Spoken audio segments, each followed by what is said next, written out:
I'm a 13-year-old who is slightly overweight and about 5'6". I go to Target every week with a group of my friends. This time I went with only one of my friends. I went to the store with my friend Tony, who was 12 at the time. We always grab a backpack and put our items in, like our wallets and keys. We were walking to Target when we passed this old guy on one of those motorized scooters.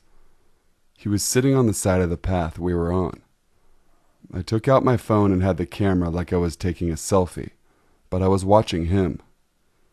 He was looking at us until I couldn't see his face anymore. Tony and I walked in Target and went down every aisle and, did things you only do with your friends. We were about to leave and some of Tony's friends walked in, so he said that he would text me later. I decided to leave the store, and as I was walking back home, I noticed the guy on the scooter was still there. I walked past him and I could hear him on his scooter close behind me because of the twigs that were snapping and crunching. I started fast walking and didn't know what to do. I knew this man was following me. No one was on the path except me and him. I started running faster than ever. I heard him say, "Wait up," and I could hear his scooter so close behind me. I knew no one was home because my mom and dad were at work and my two brothers were at a friend's house. I didn't want to lead this guy to my house, so I decided to run towards a nearby school. This school has short paths that lead to the front entrance of the school. I quickly dove into a large nearby patch of bushes. I had to try and calm myself down and stop breathing so loudly and heavily. I pull my phone out and put it on silent, and as I'm about to call the cops, my fucking phone dies. I put my hand over my mouth when I hear the scooter come by. It passes by twice. I hide in the bushes for at least another 10 minutes. Then I was very cautious coming out, and I was looking around everywhere. Then I sprinted home, which is 5 minutes away. I walk up to my driveway and could hear the scooter vastly approaching. Thank God a car was in the next driveway, so he couldn't see me. I hid in between my neighbor's trash cans and just waited in anticipation. Once he passed and I remembered I left my keys in Tony's bag. I walked past my trash can and unlocked the gate. I tried the sliding glass door, but it was locked. Then I tried my brother's windows, which were both locked. My heart was beating out of my chest, and I was shaking from the stress. I tried mine, but it was locked as well. I went to the room where the dogs were when I heard the doorbell ring. I looked through the blinds quietly, and I saw Tony. I tell him what happened, and we never called the cops, which now that I'm thinking of, was such a dumb move. My mom came home with my brother shortly after. I never told her what happened. That guy will always be on my mind. Every now and then I swear I can hear the sound of his scooter. Number 2. I don't really know where to begin, but I'll start with a bit of background to give you an overall idea of who I am. I live in Cape Town, South Africa. I'm a 19-year-old girl, and I attend university where I study law. My older brother, who is 21, studies at a different university than I do. His university is also in a different province, or state as the U.S. people call it, and therefore he has moved out of our parents' house, whereas I still live with them. My brother's room is a lot larger than mine, so I decided to move into his old room, but whenever he visits I have to go back to my old room because he wants to sleep in his. The first weird and unexplained thing that has happened to me was a few weeks ago. My brother was visiting home because he had holiday, so I was residing in my old room. One night I was fast asleep when I awoke to a man saying my name. I immediately sat straight up thinking my dad was calling me, but to my surprise there was no one in my room or even awake in my house. I shook it off as my imagination and went back to sleep. The next morning I completely forgot about it and went on my way. A week later my brother had left and I moved into his old room again. One night I was lying in bed. I I wasn't fully asleep, but I also wasn't fully awake. I was just drifting in and out of consciousness when I heard a clear whisper near my ear. Carla. A chill went down my spine and I froze completely. I was too scared to open my eyes, and I laid there stiff as a board till I drifted off to sleep again. The next morning I told my mom about it. She was a bit shaken by it, but we both decided it was most likely my mind playing tricks on me again. I doubted that it was only my imagination, though. I decided it was better to believe that it was just my mind playing tricks on me. Again, I forgot about the whole ordeal, and I put it in the back of my mind till a few days ago. I only started class at 11 a.m. that morning, so I had the chance to sleep in later than usual. Around 8:30 a.m., my mom came into my room to say goodbye and tell me that she's locking the safety gate. The safety gate separates our bedrooms from the rest of the house, and she's leaving the key with me. I nodded and asked her to make me coffee first, which she did. After handing me my coffee, she left, and I was completely alone in the house. After finishing my coffee, I decided to stay in bed and sleep a bit more. Naturally, I couldn't fall asleep again, so I lay there daydreaming when I felt someone sitting down next to me on the bed. I could physically feel the bed sinking under the weight of the person. I immediately assumed it was my mom before I realized she had already left, and I was all alone. I quickly sat up to see no one in my room. My heart started racing like a madman, and I didn't know what to do or what to think. I got out of bed and decided to search the house. The gate was still closed, so there was no way someone could have come into my house, sit on my bed, and then leave. These strange things that have happened over the past few weeks have really plagued my mind. Over the past few days, I remembered that this wasn't the first time I've experienced paranormal things. When I was younger, I couldn't sleep because I kept being woken up by the sound of cupboards repeatedly being slammed shut and the sound of glass clinking. When I'd confront my parents about being noisy in the middle of the night, they'd have no idea what I was talking about, and they'd tell me I was probably dreaming.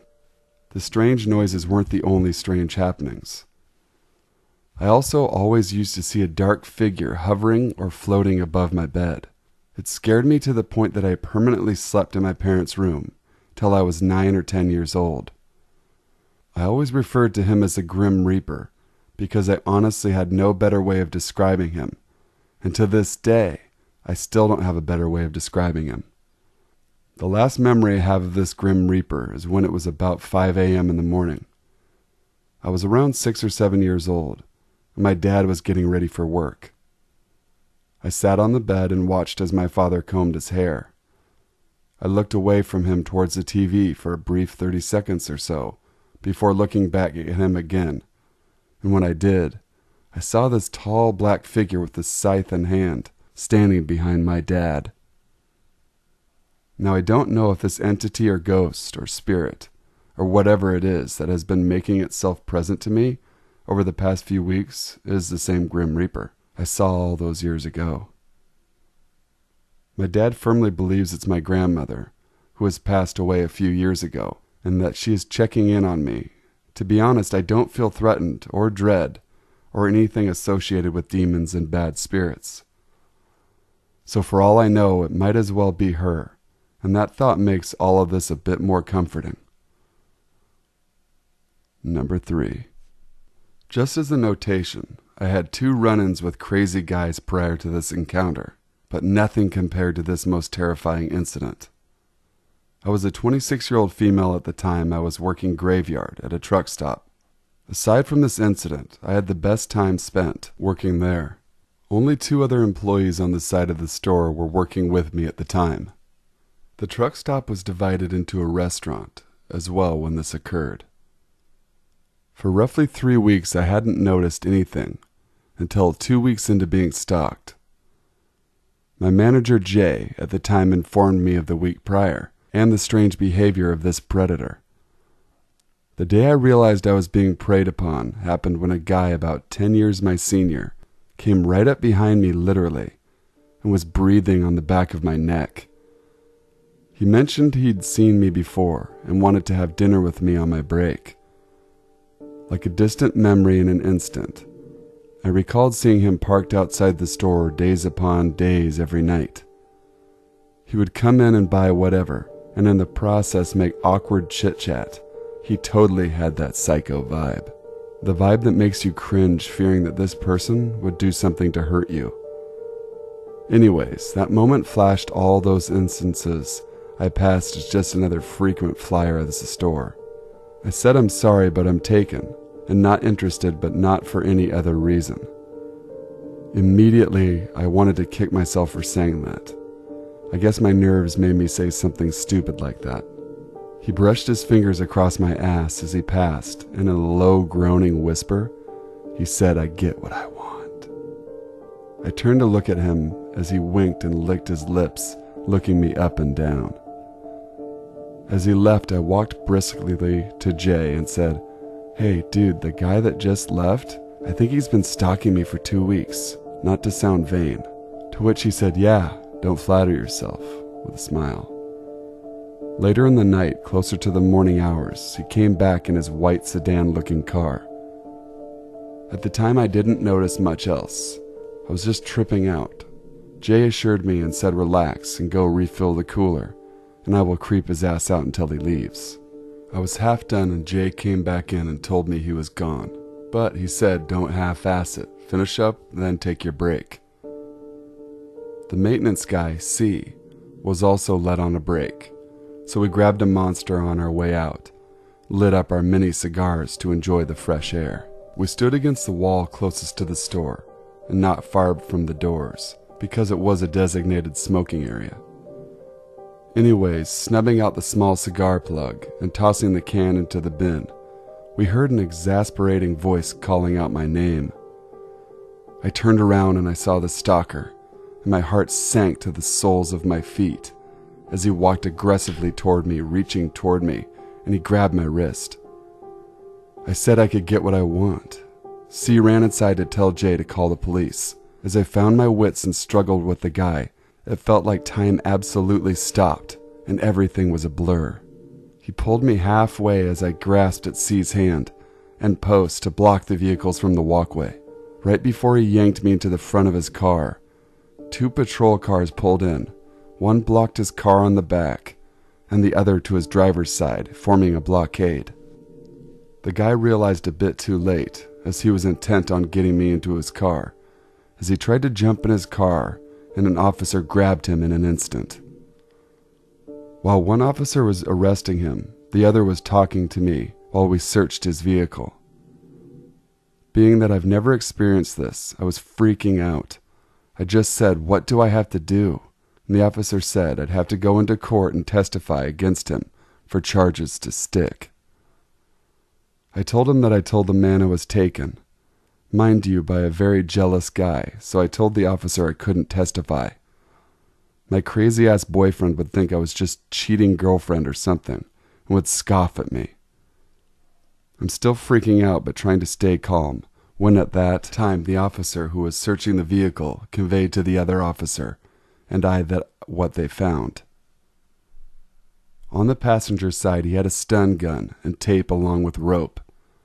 In the trunk he had black yard trash bags and a huge shovel.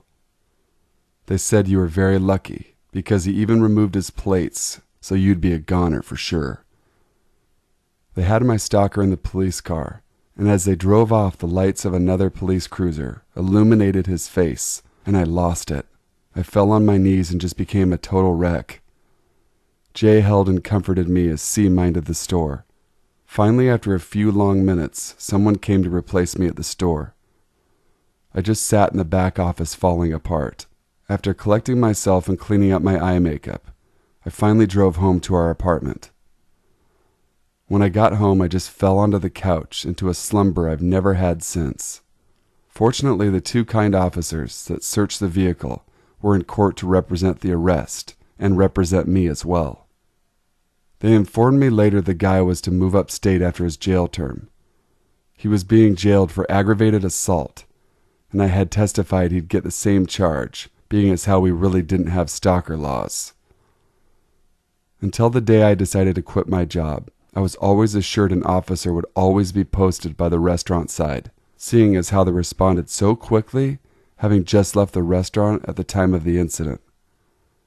I narrowly avoided an almost certain demise that night. Thank you to the officers and their quick response. I owe you my life. Hey guys, Sinful here. Sorry for the delay in videos. It's been a real interesting week, so I hope you guys enjoyed the video. And make sure to like, share as much as possible. That would help me out greatly.